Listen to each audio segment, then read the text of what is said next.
My name is Chase. I'm the social media manager here at CertiK, and I'm joined by Vlad. I don't know if he'll do much speaking, but he's the director of social marketing here.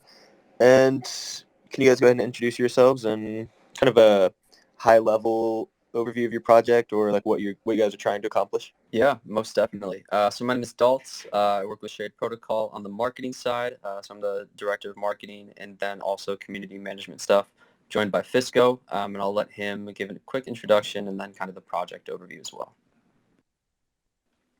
Yeah, what's up, guys? My name's Fisco. I do operations and business development and partnerships for Shade Protocol.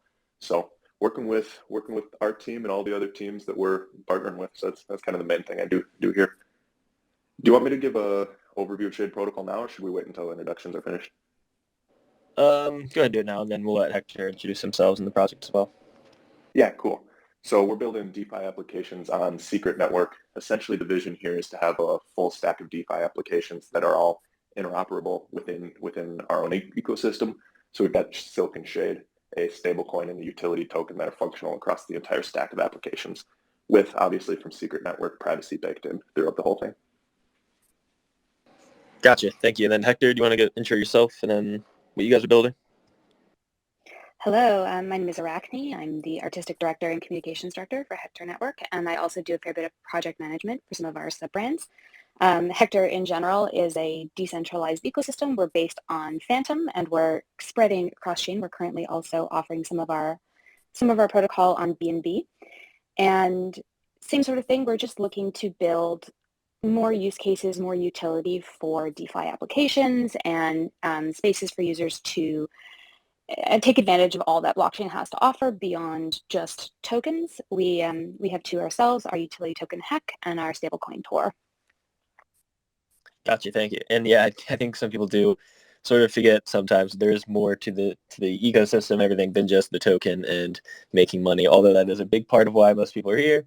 But kind of jumping into the ecosystem thing, so I guess, Shade, I can kind of guess why you guys pick Secret, but could you guys kind of dive into each one, like Hector, why you guys chose Phantom, and Shade, on why you guys chose Secret? At CertiK, we're always kind of curious as to what goes into those decisions and like what people see the benefits in certain ecosystems compared to others.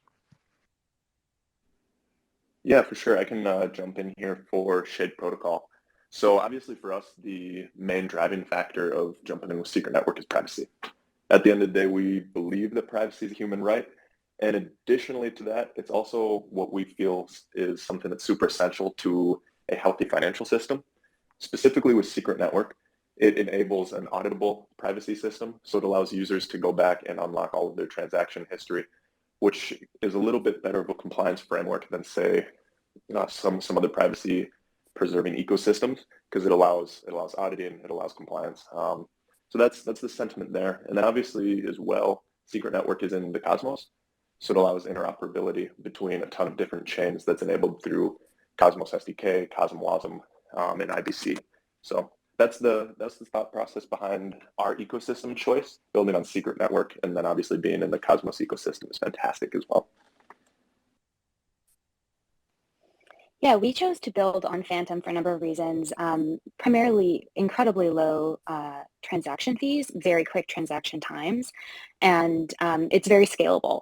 So for us, as a young project, and it was also a young network, we felt like we could position ourselves very strongly on Phantom, which we have absolutely been able to do, and that it would give us an opportunity to have a really strong foundation to build cross-chain, which has always been the intention for the full vision of what Hector Network would be over time. Gotcha. Yeah, that'll make sense. And then one thing I'm also kind of curious about whenever we talk to projects on, say, like Near, is how big of a hand the Near Foundation and like has in building the projects. Just kind of how well connected the ecosystem is. And I know with Cosmos, you got the IBC, and everyone seems to work together pretty well. Have you guys noticed that on your end, and Hector, for you guys as well? Like, how have you noticed the Phantom ecosystem in general? Like, are projects very open to helping each other grow and build, or what have you noticed? Honestly, I feel like the Cosmos is something really special that hasn't been maybe developed fully in the blockchain space outside of Cosmos, where it's really what we've seen is a very healthy community of chains and teams that are working together just essentially to accomplish the common goal of making the Cosmos a true ecosystem. So we're in conversations with a handful of teams right now in the DeFi space as far as partnerships. You might have seen we just announced a partnership with Stride and their staking derivatives. So things like that for us have really allowed that kind of cross-chain functionality to work extremely well. And we've been super happy with the ecosystem and community feel that we've been able to develop in the Cosmos for sure. And then obviously the tech lends to that, but there's just a general community sentiment that's definitely there. I guess for us, it's kind of two sides to the question. In terms of community, incredible. The Phantom community has been really great. We have a very big presence there, lots of partnership opportunities, lots of collaborations in that way. From an actual chain level, like from the Phantom Foundation itself, a little bit less so, certainly more at the beginning. But that has, I would say, tapered off quite significantly as we've moved into the negative conditions that the market is in right now. It started with the Phantom grant being suspended, and we've had some other issues lately with getting support to help keep things running smoothly. So on our end, I'd say yes and no, depending on which side we're talking about. Gotcha. And then I've noticed the word partnership been thrown around a bit already. And in crypto, I look at partnerships as kind of, you always say on the iffy side because everyone loves to use that word. And then I know, Hector, you guys have the big partnership with Dortmund. I was curious, like, what you guys are working on in terms of partnerships. And then Shade, if you guys want to follow up on that, is what you guys are, because you mentioned Shade, and I'm curious of some others you guys are working with. Yeah, I think, of course, our most famous partnership is that with our football team, BVB of Borussia Dortmund. That was an incredible opportunity that happened for us. And, when things like that happen, you absolutely have to make the most of them. It's been a really incredible experience. Most of which, honestly, the things that it does for our company is behind the scenes, the business connections that it's opened, the doors that it opens for us. Projects and brands that would never have taken a crypto company of our size seriously, we're able to get into the room with them and talk about partnerships for our other products like Atlantica, like the ICOs, which we can probably talk about later. But yeah, I think partnerships are such a crucial part of building in the DeFi space.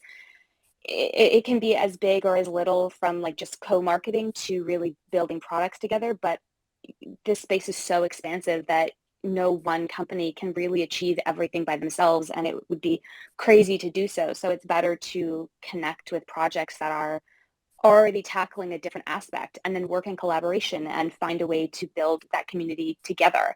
And I think that's one of the things that makes the DeFi community so beautiful and such kind of almost a counterculture to how other business can be done, where everyone's very secretive of what they're doing. It's such a collaborative process, and for us, we have a number of ones. We just announced the other day that we'll be partnering with Magic Media to build our metaverse, the ICOs, and we announced two smaller partnerships that are about, one is about dashboard and how you can see your cross-chain transactions. That's with Deep Pocket, and then we had one that came out today that is a new payment solution that allows you to use Heck and Tor through markets as well, which is, amazing. And that's the thing. It's like building all this stuff ourselves would have been very, very difficult, but partnering with other partners makes it possible to achieve all these things for our ecosystem in a much shorter period of time. Totally agree with what was just said there. I think that's been a large sentiment on partnerships that we have for ourselves as well. The great example is with Secret Network, our L1. None of us here at Shade Protocol are interested in building an L1. That's something that we're not focused on. We just want to do DeFi. So to have a really close partnership with our L1 has been invaluable because they can focus on the tech infrastructure. We can focus on DeFi. Same thing with Stride, is to partner with them and have a team that's fully focused on staking derivatives that we can integrate with our own products. Just allows a better focus to the particular parts of the industry that we're building in at the moment. So we've really seen great value with partnerships on the focus side of things as well. I think a little bit of like suggesting direction is we've got seats at the table with a lot of the other stable coins in the Cosmos ecosystem. So we're in conversations with all of those teams right now. Obviously, we have Silk coming at the end of the year. So it's one of those things we're talking through stuff. Not ready to officially announce some of the things that have been happening in back rooms yet, But those conversations are happening, and the Cosmos ecosystem has lent to that. And then, honestly, when it comes to stablecoins, we strongly feel that they're better together. And if liquidity is there in the Cosmos, that's a win for everybody. So we've got some of those things rolling, but not ready for any direct announcements as of yet. Gotcha. Yeah, that all makes sense. I mean, instead of trying to be a master of everything, you outsource certain things that other people are better at instead of trying to do it yourself and kind of not get the full value of it.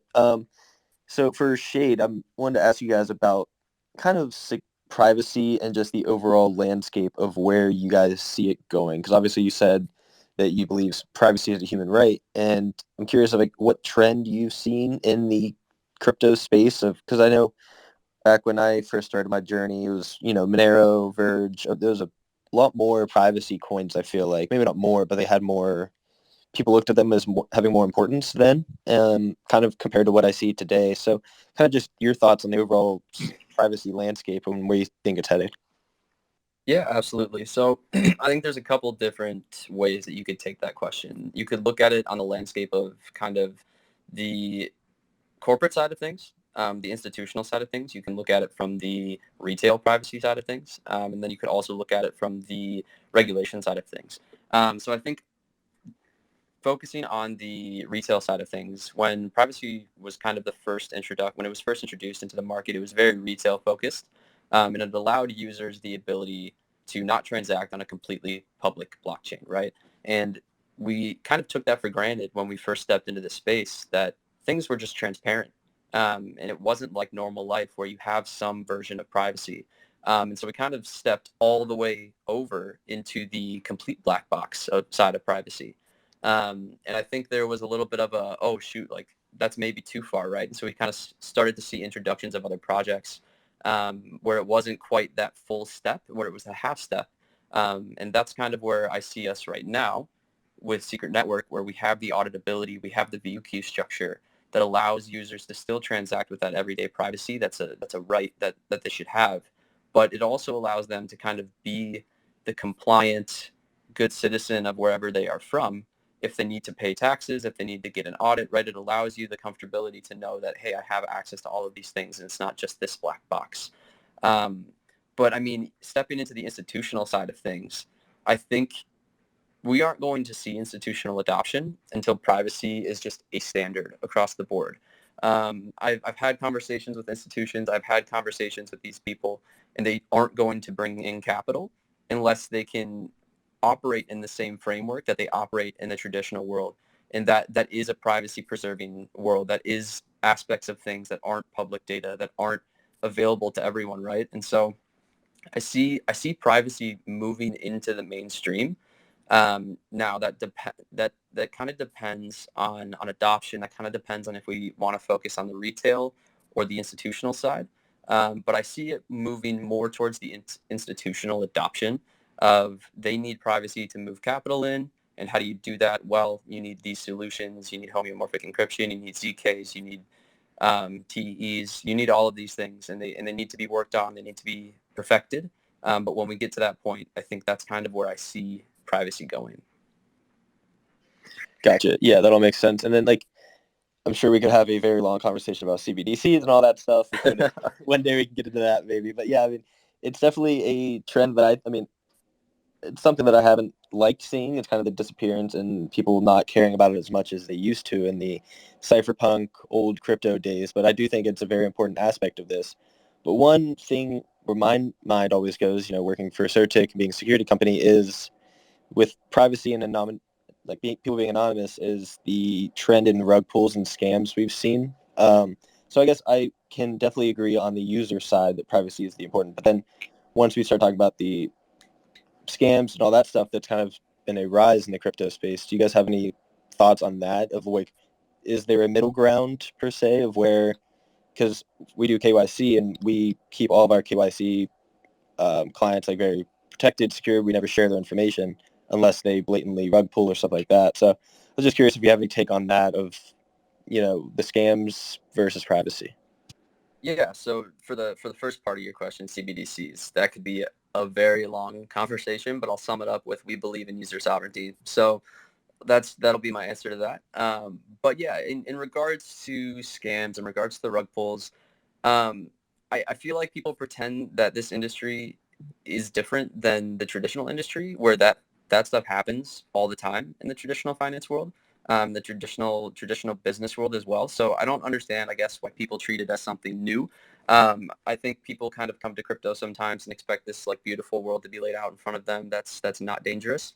And I always tell people that are my friends, that are my family, that are my peers in the space, you always need to do your own research. You always need to do due diligence, and you always need to make sure that if you're investing, it's on you.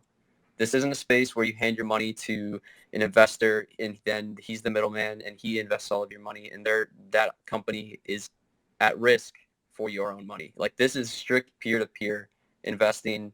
This is strict peer-to-peer just financial systems. And so you always have to DYOR, you always have to do due diligence and make sure that the projects you're investing in are as transparent as possible, as open as possible, are providing details that you need to make sure that it's a secure, safe thing to invest in.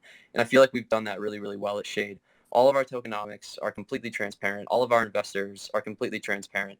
It's these things that projects provide that give the user the security and the knowledge that they're doing what they say they're doing.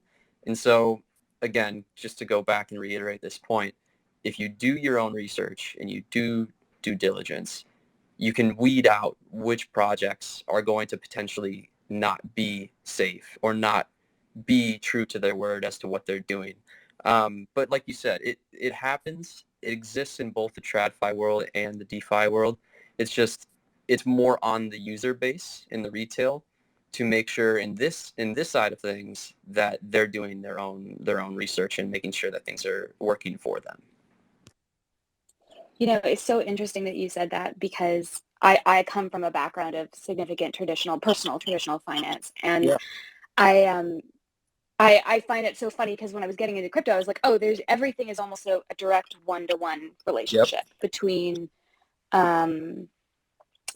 you know, whatever, we just call it something different in crypto. And that scam culture is something that I picked up right away of why is it such a big deal in the crypto space when it's not recognized.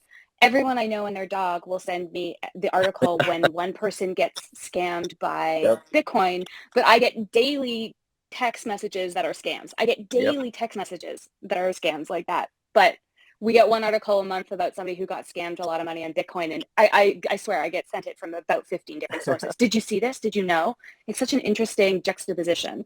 Yeah, I also come from a traditional finance world. So I worked at a Fortune 500 in the States before I jumped into the space. And yeah, you get phone calls every day, right? People trying to sell you insurance, people trying to make sure your car warranty is fine, right? Like you get all of these things, but I think we're just so used to them.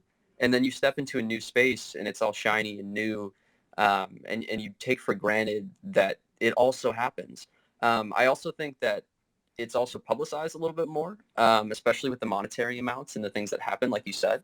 So I think, unfortunately, it's played into a little bit more than people should play into it. But yeah, it's not something new. It's not something that isn't relevant, but it is just something that we have to get used to and figure out how to work with together. Yeah, I think that's a big part of it is, you know, it's always very publicized whenever there is one. I don't know, like, I forget which space I was talking in, but I was talking about how every time you see something about crypto in the news, typically it's going to be negative. It's going to be something that a scam or like something like that happened. And that's the downside of things. It's like, because that's, if you're not in this world, that's kind of the only thing you see. If you're only looking at, you're watching the TV, the only time you ever hear about crypto is when it's a scam or something bad happened. So that's definitely the battle where we're fighting against. It's definitely an uphill battle. But kind of jumping ship, I wanted to jump to, you know, community and community building. Hector, I know you guys, I've put out a few tweets around your guys' partnership and stuff like that, and you guys have quite the community. So I was curious, like, what you guys kind of are doing to build that community, and how important is the community to you guys in, per se, recommendations and feedback?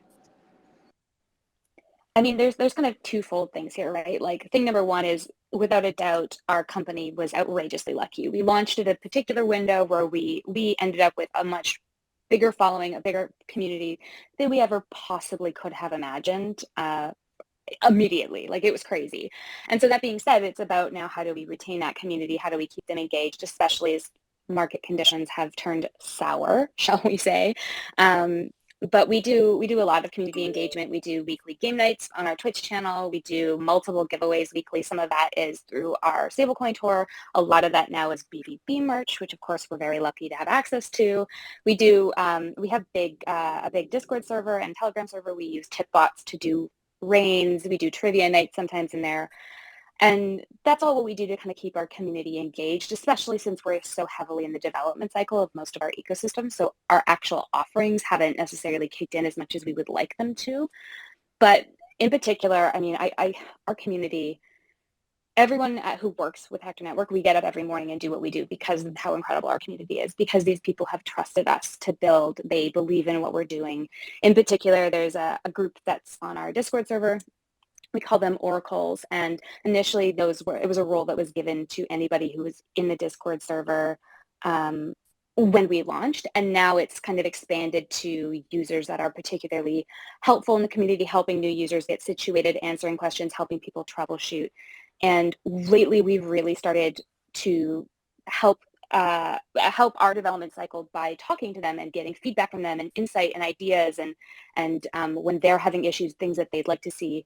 It's been such a big improvement for even just us and how we plan projects, because they are so intelligent and they're such a snapshot of our community. They come from all over the world. They all have different backgrounds. They all have different risk tolerances, and they continuously look at what we give them with such a positive but also critical eye, and really like poke holes in the logic, poke holes in the theories, so that when we present a finished idea to the full community, it's the best idea that we can bring forward. And yeah, I can't talk about our community enough. They're so incredible, and we're so grateful and lucky to have them. Yeah, they're definitely a powerhouse on socials. There's a few projects that, if you interact with, they're just going to flood your mentions and talk about how great the project is. That's really awesome to see. I'm always kind of curious what goes in. Like, some projects will have a very crazy fan base, very crazy isn't good, and then some projects, they just have a more laid back community that's not as engaging. But so it's always interesting to me to see. And then Shade, on your guys' side, you're kind of more on our end of, I always say, like, security isn't sexy, and it's harder to build a community around that. And I'm guessing you guys kind of have a similar, as to where it's more of a niche, and you kind of get those people that really care about privacy. Is that something you've seen in your growth? Yeah. So I can't say anything more really than Arachne did. Like, she hit it on the head. Like, the community is everything, right? Like, if you don't have a community, you can have products, and I'm biased, I'm a marketer, but if you have products but you don't have anybody to use them, then what the hell do you have a product for, right? But no, she nailed it. The community is everything. You can gauge sentiment, you can gain momentum, you can gauge momentum. And the way you do that, like you said, unfortunately, we're in a little bit more of a niche situation where it's a very specific use case and it's a very specific want from users. But what that does actually lend to is a very, very driven, motivated, and loyal base of users. And so what we've done is we've actually created this group, this community group that's called the Shade Spartans. And it's the top contributing members in the space that are involved in our project. And like Arachne said, we gauge them, we gauge the project overall off of them, ideas, making sure that products are going right, making sure they're getting what they want, making sure that the ideas that we have line up with the sentiment that the community wants. And so we gauge people off of that. We gauge the community kind of off of them. But I mean, the overall idea is to create a unified vision of what the end goal, what the end state is. There's no end state if you don't have that in mind. And the way that you gain a community and you gain traction and you gain support is by giving that unified end state in that vision, and getting people to believe that. And so what we've done really, really well, and what Hector has done really, really well, is give that end state, that where do we want to be in 3 years, in 5 years, in 8 years, and you allow people to absorb that, and you allow people to kind of ideate and contribute and give their own little twist to it, but you keep that thing kind of pushing in the same direction, and it lends itself to an extremely powerful community that knows exactly what they want to do and is willing to go and get it. Especially in a decentralized ecosystem, right? I mean, everything's about centralization and the getting rid of the centralized power, right?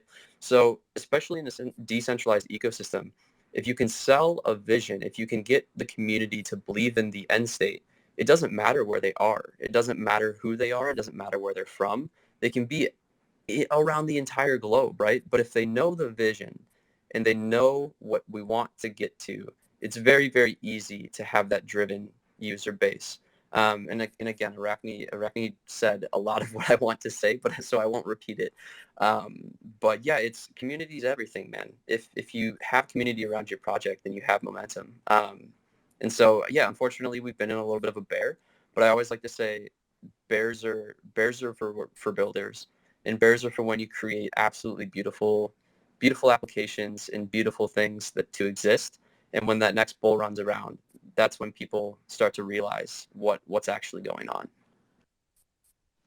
Yeah, I fully agree with both of you guys. And it's the whole, you could have the best product, but if you don't have any community members or you want to use it, then what the hell is it for? And unfortunately, it's the cold hard truth. You could have the best infrastructure, the best products out there, but I mean, we're definitely biased from the marketing POV, but that's just how it is. Engineers may disagree, but it is what it is. I think also, go ahead. Oh, sorry. I was going to say, I think also what you were saying there too at the end about the long-term vision is a really important point that I think more projects need to be focusing on and more community members need to be educated on, because that's absolutely our approach too. And I feel like there's a fair bit of re-education that goes into it daily in our community about teaching people it's not really about short-term games. I know you came to crypto because you wanted to get rich quick, but that's not a real reality for most people. And it is about that bigger vision, about building these decentralized platforms that can change the way that users use the internet, can change the way that we do business, can change the way that we do finances on a global scale. And that's not going to happen overnight. That is a long-term plan. And smart projects, exactly as you say, we're taking this opportunity in the bear market to build as much infrastructure as we can to be ready when the user base is amped and has deep pockets again. Yes, the sustainability vision, unfortunately, I've only met a handful of projects that truly get it and truly want that. And so it's just, it reaffirms the fact of what we're doing, especially hearing you just saying, yeah, like that's what we want as well. Like this long-term sustainability. We don't want to just be a flash. We don't want to just exist from bull run to bull run. Like we want to be here. We want to change the way systems actually function in this world. Yeah, it's just very cool, and it's exactly why we do what we do. It's always interesting. If I had $1 for every time I heard that bear markets are for building, I wouldn't have to be doing this anymore. But I fully agree. And one thing I will say is, like, I think this bear market compared to the last, there's more projects that are like continuing on and still building, and that's just kind of good to see. It's kind of a sign of the growth of the ecosystem in general. And I feel like a lot more projects kind of just disappeared last time around, to where now, like, the teams are still together, they're still working, they're still building. So while I definitely 100% agree with it, it's funny how often we say it, but it is true. And then, as I always say, it wouldn't be a CertiK chat without talks about security. So I know you guys are both clients of CertiK. So can you just like kind of jump into how important security is to you guys and kind of what steps you've taken to make sure the security is there for your users? Yeah, I'll let Hector speak to this first. I mean, I think it kind of goes without saying that security is everything when it comes to operating protocols like we do. They always say with crypto, you are your own bank. And so it happens. It's important at so many different levels of the project. It's important on an education level, right? Making sure your community knows how to protect themselves on a personal level. It happens, at a company level, and then it happens at a contract level. So, we're a client of CertiK. All of our contracts get audited through them, but from a perspective, like we kind of have two big columns in which we handle security. So we run a developer peer-to-peer system where we have multiple developers who each check each other's work to reduce the human error, which of course happens. And then once that smart contract is completed and it's gone through that process, it goes through a testing process internally. When we're satisfied with that, it gets sent to our third-party auditor, who is, of course, CertiK. And that all of our contracts past and all of our future contracts will always be audited. And even contracts where we've updated them and made changes that the initial contract has audited, we audit the updates as well to make sure that they're secure and that they function the way that they're supposed to. And then once it's returned back from CertiK, we kind of go through another stage where we make sure that the devs are familiar with any changes that happened during the audit process, and then we can go into a rollout stage. So that's kind of how we handle security for our contracts. And then from kind of a company standpoint and an infrastructure standpoint, we use two-factor authentication on all of our accounts. We have multiple redundant servers and fallback procedures whenever we kind of come up against something where we have we have found that the fallback procedure and the redundancies were not sufficient. That's something that we action immediately internally to make sure that that never happens again. I'm speaking specifically, we recently had one of our validators on the Phantom network go down, and the support that they were providing wasn't sufficient. And we realized that the way that the redundancies were being done, which we had thought was covered on one end, was not covered. And so that's completely changed how we do that now so that our other validator never suffers the same issues. And then, we have all the normal things that you would imagine, firewalls to protect against potential threats on all of our, infrastructure and servers. And we also use multi-sig on all the company wallets to make sure that no one person can abscond with all the funds. Of course, you need, one of our wallets, I think you need 3 of 5, and the other you need 5 of 9. So pretty significant. A lot of people need to be working together in order to actually access company funds to move them around and stuff like that. Yeah, that was a beautiful answer, and definitely all great to hear. And one thing that kind of stuck out was how you mentioned that, you'll get re-audited after any contract upgrades or anything like that. And I think it's definitely important for users and projects to kind of be aware of. And for users, it's not audits aren't just a one and done. They get the initial audit, they tell their community, oh, we're good to go, we're audited. But, you got to keep up with that security. It's not something you can just do one time and be done with, because that's often when you see projects that are exploited, it's often when they upgrade a contract or change something and don't get it re-audited. So that's just, for everybody listening, I just kind of want to recognize that importance of keeping up with the audits, and it's not just a one and done. And then Shade, do you guys have anything on that? Yeah, that was a great response already from Hector team, but we've got very, very similar stuff. So we've got obviously the standards of any traditional business with all the 2FA stuff, but then extending as well to the DeFi space. All of our main wallets and treasuries are multi-sig governed. So there's a process that everything has to go through whenever funds are moved out around from DAO wallets and then through different company and supporting wallets for teams that are building on the project. We're super lucky with Shade Protocol because we have several different dev teams, which allows on the contract side of things, all of our code to get passed around into the hands of more than one specific team.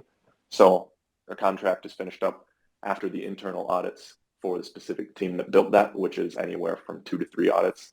It's passed, then taken to another team that didn't touch that code at all previously, and then run through audits by that team, which following then all of our internal audits, we partner with CertiK for our external auditing. And that's everything from front-end specific to contracts that are in the back end. We also use Rust for all of our contract code, which significantly minimizes the attack surface area, just because Rust is extremely efficient in storage and in the way that I'm not a developer, but in the way that it allows us to build the smart contracts. So after the internal audits, we pass it out to the Spartans, which are a community, and that goes through 2 rounds of community audits of general users before it ever hits the real market. So at the very least, a contract or an application has gone through 5 to 6 at minimum audits before it hits the actual market. Lastly, we've got a process that we're building out, which is analytics tools for all of our applications. So the applications will consistently be live monitored for any suspicious activity that's outside of the norm of general users. Privacy already from Secret Network lends to that, so it's a lot more difficult to pull off some of those stunts when everything's private and you don't know what's going on the blockchain as far as how much money is being moved around and where. So Secret Network also lends to that. But We've got a lot of what was already talked about from Hector as well, just the traditional privacy security aspects that any company that's healthily protecting their internal security would have, in addition to very extensive contract audits and processes that we follow from PRD inception all the way through to the completion of the product. Perfect. And then that I'm not a developer really resonates with me because I'm always up here, talking about security, and I'm no expert on the topic, and I always try to, speak what I can to it, but definitely not overstep and act like I'm an expert. So it's just funny to me because I'm always up here, asking about security, talking about it, but I'm always careful on how much I dive into it because I am the social media manager and not the security expert. So we have to kind of wrap up here. I was curious if you guys had any final thoughts, kind of just on the overall state of DeFi and crypto. The bear market, where we're headed. How bullish are you in a sense of just the overall space growing? Kind of just any final thoughts on the whole before we wrap up. Yeah, so I think it's a tough question, right? I think there's two different approaches. I think there's an optimistic approach, and I think there's a pessimistic approach. Personally, and on a company-wide basis, we always believe in the optimistic approach, just because we are builders, and I won't say the quote over again, just because we already know it's cliche. But bear markets are definitely an advantage if you use them correctly. But I mean, yeah, I think the state of DeFi is blooming. I think the last bull run wasn't really focused on too much of DeFi. There was one specific company project, right? That was a lot of DeFi, and unfortunately, we did see a huge impact from that. And so I think this cycle has shown us who's here to actually build sustainable, long-term, vision-focused products, and we've also been able to learn an extremely large amount of information and knowledge capture from happenings like we saw back in kind of early March and April, right? Specifically with the Shade team, we had been looking at an algorithmic version for our stablecoin Silk, and then the events kind of happened, and we went, oh no, like we need to really, really evaluate the exact principles we're following and where we're going to implement them. And so we received a lot of knowledge and info capture from those events, and it's very unfortunate that they had to happen for us to end up gaining that knowledge. But I think it's lent itself to the DeFi ecosystem and the DeFi space to be much more succinct and much more knowledgeable about what's going to work and what we need to do moving forward. So I'm extremely bullish personally, and as a company, I know we are as well. But I mean, yeah, the future is always hard to predict, right? I think there's ups and downs. There's always going to be hills and valleys. But yeah, I'm extremely, extremely bullish on the future of DeFi and what it means for adoption.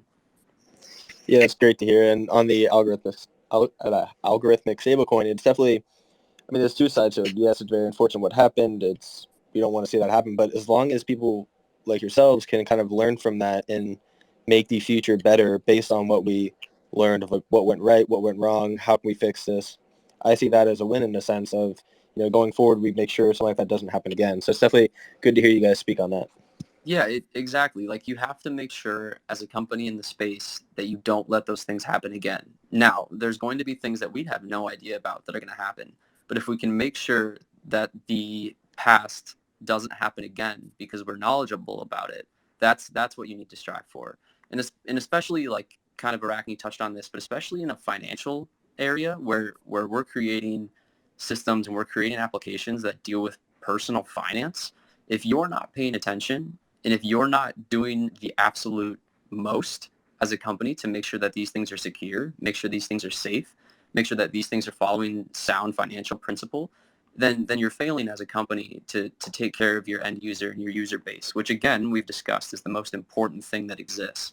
So it's also just an extremely, extremely touchy situation when you're dealing in the financial industry, even decentralized finance, that you really need to be focused and you really, really need to make sure that you're doing the utmost you can as a company to provide these rails and these systems that are safe and secure.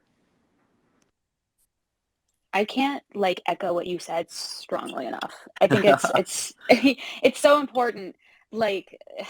even just talking about how projects are learning from the mistakes, like this space that we all operate in is still so much in its infancy. There's so much stuff, but we don't even know what we don't know about it yet in so many ways.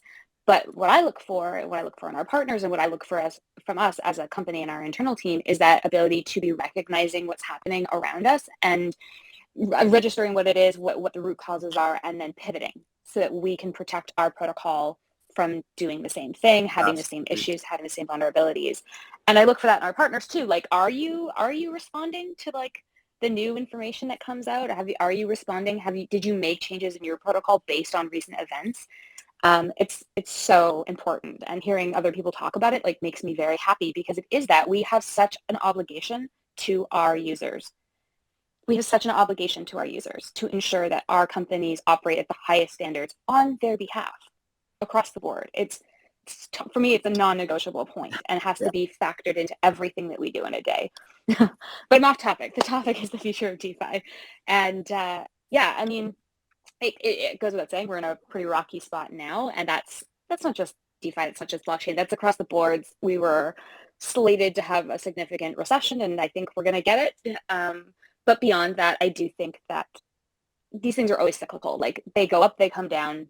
That is the nature. The wheel will turn and we will end up back on top, globally, blockchain-wise, all of that. And I think for me, when I talk about like the future of where do I think blockchain technology is going to take us, I really do think that we will have mass adoption. I just don't think it'll happen in the way that some people expect, where it'll completely replace the systems that are in place. I think it'll become integrated. I'm a big believer of the Web 2.5, that we will end up with a lot of blockchain integration happening behind the scenes, but the user interface that will be familiar, it'll be similar, but we're taking advantage of the way that business is done on the blockchain and having that be more implemented into, things like traditional finance, things like how companies pay their employees as we move into a more global world, where I had this the other day where I tried to move money from one of my banks to another one of my banks. They literally are next to each other. And it was like, oh, it's going to be 5 days because of the amount that was being moved. I was like, excuse me? And I had that moment of like, this is why we work in DeFi. This is what it's about. It's 2022. Why does it take 5 days to move it from one bank to the other? And so I think we'll start to see a lot of integration that way, where it's happening behind the scenes, but what the user experiences is familiar. And that's something that we're really considering in a lot of our products, particularly things like our NFT marketplace and the ICOS, which is our metaverse. That option to not have to be fully invested in crypto, and almost using that as like an on-ramp or like a little lure of like, yes, come on, it's familiar, come over and play with us. And then using that as a way to help bring new users into the space. Yeah, I agree. And the bank's funny. It's like, it takes 5 days and you can't do it after 4 p.m. or on the weekend. So like, there are many reasons to why we're doing this, and that's just a great example of one. But, it's rare we get 3 different companies in a conversation and all agree so much, but I still think it's been a pretty fruitful conversation. So to kind of wrap up, do you guys have any like final words you want to share about like project, where people would find you and all that fun stuff? Yeah, absolutely. So obviously you can find us on Twitter, Shade_protocol. You can go to our Discord. There's a link tree that we have. So it's linktree /Shade Protocol that has all of our socials, Twitter, Telegram, Discord, Reddit, Instagram, in the lot. We also have Shade Protocol docs.io. That leads to a complete layout of what our DeFi ecosystem will be, and that kind of gives you the vision in a very simple to read, non-white paper format. You can thank Fisco for that. He spent quite a lot of time building that out. But yeah, just get involved in the community, guys. Make sure you follow Hector Network and CertiK. Thank you guys for hosting this. It's been awesome to have these conversations. I think they're really important. And like Arachne kind of led to, education is one of the most important things that we can do. So get involved in the community, follow leaders in the space, make sure you're being involved, and just keep grinding.